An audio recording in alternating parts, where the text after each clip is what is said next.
Hello, everyone. The question now on everybody's mouth, or maybe it's only those on Twitter that are concerned about this, or maybe those on social media, is that is Trump going to invade Nigeria? Vanguard is reporting here, it's saying Trump does not rule out any kind of Nigerian military operation.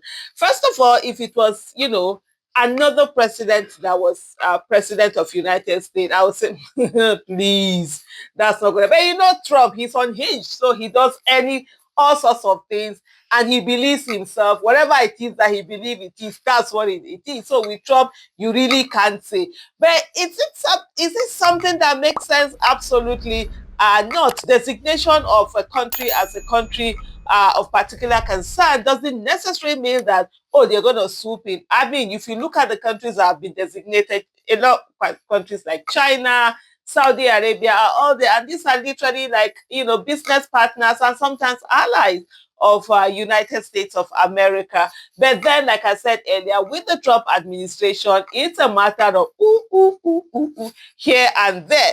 And so let me just say this. For I see a lot of people who are like welcoming and wanting an invasion. Let them come with their bullets and this thing on Nigeria. I'm like, bullets don't know religion. Oh. Bullets don't know religion. Bullets don't know tribe. They don't even know gender. They just hit back, and they do what they want to do. And then they're not even, I'm not even if they're going to come, they're not going to come be on the street and be throwing one thing, probably be dropping certain things down. And the way we are in Nigeria, we are intertwined. So it's not as if, oh, this part is only Muslims, this part is only Christian, this part is other religion, this part is traditional. We're all intertwined. So let us all be calming down. But what do we need? Do we need help, in fighting the terrorists? Absolutely, yes. Has our leaders failed us? Has the government failed these people in terms of protecting the people? Absolutely, yes. But let me just go back and look at this, this article. It said, Trump does not rule out any kind of military operation in Nigeria. Washington, so they say US President Donald Trump on Sunday repeated his threat for a military operation in Nigeria over killings of Christians after the Nigerian presidency suggested a meeting to resolve the issue. I'm going to talk a bit on that also, Nigerian presidency. But let me just tell you something. One of the things that Trump is very good at is how to sell himself. And he will latch on anything that will project him and make him sell himself. And for now, anything that has to do with Christianity, and I'll give you an example. It's not really because Trump is a Christian, or he really cares, but one thing, and for me, one of the things I said is that I love the fact that the American presidency is going to show up US in a way that a lot of people don't know it. Many people don't know that US have a lot of Christians, even Christian fundamentalists, just like you have Islamic Muslim fundamentalists. I mean, these people are like, oh, is this way or not highway? Because when people think about America, they always think about, oh, those people who are sinners, who don't do religion. I think America is one of the countries in the world that is very religious. And when we're talking about religion, we're talking about deep core religion. They have all manner of sects. They have the ones that up to today, they don't use electricity. The Amish people, their own Christianity, they don't do electricity, they don't do modern things, they don't even ride cars, they still do,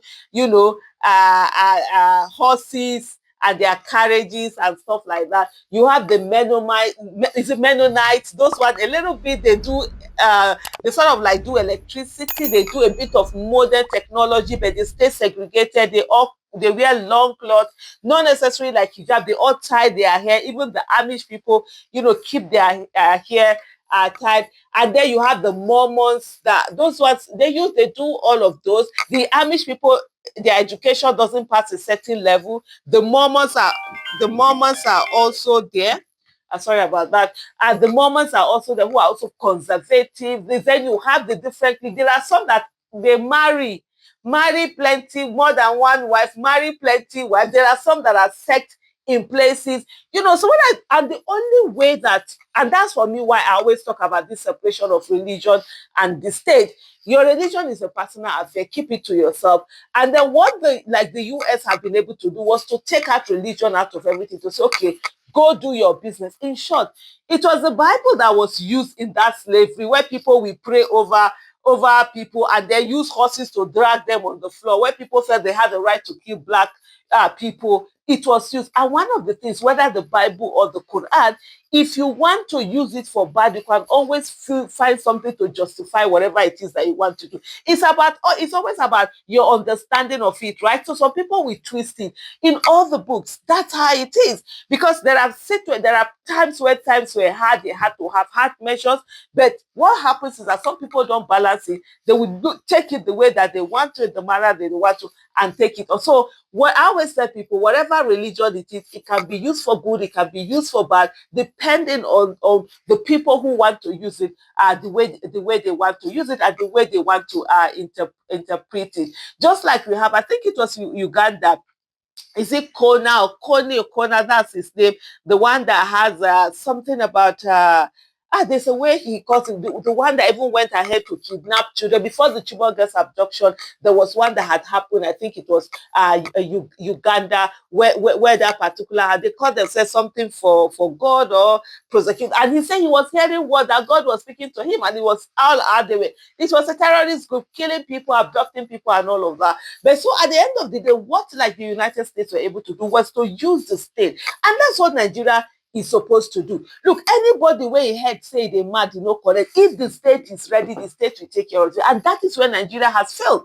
Nigeria has not done what it's supposed to do. For example, when you talk about blasphemy law, you say somebody has insulted either what you worship or what you hold dear, and then you go and kill that person. I always ask the question, who decide what is blasphemy? I've done videos on that. I've spoken on that a lot of times to say, who is it that decides what is blasphemy? What is blasphemy to me is not blasphemy to you. What is blasphemy to you is not blasphemy to me. And so who is it? And you will say that, oh, somebody has done this, somebody insulted the Prophet, sallallahu alaihi wasallam, you go and be killing. Did the Prophet kill anybody that insulted him when he was there? No, he never did. So where are you taking this onto yourself? And then you say, oh, like I saw someone say, oh, everybody should respect everybody's religion. But then in also everybody's religion, everybody has their own. For example, the Christians, as far as they are concerned, Jesus is the Son of God. But as a Muslim, that's not my own belief. And so if there's, for them, when they say it's the Son of God, it's like blasphemy to me. For me, when I say it's not the Son of God, it's like blasphemy to me.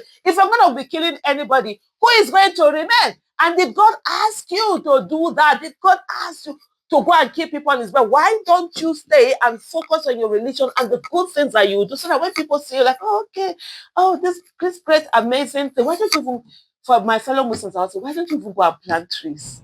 That's something that will get reward for, even when we are no longer alive. But let me quickly come to the, sorry, this something is getting so long. Let me quickly come here. Asked by an AFP reporter aboard Air Force One if he was considering US troops on the ground in Nigeria or airstrike, Trump replied, could be. I mean a lot of things. I envisage a lot of things. They are killing Christians and killing them in very large numbers. We are not going to allow that to happen. In an explosive post on his tweet, okay, the other one that he put, even the way he's talking, Trump just talks anyhow. But then I don't have issue with Trump. I have an issue with my government that has refused to protect lives and property. Why would people be taking people's lives? Why would people be killing people and getting away with it? The primary responsibility of any government is to protect lives and properties. And any government that cannot protect the lives and properties of its people is not fit to be a government. Thank you so much for watching.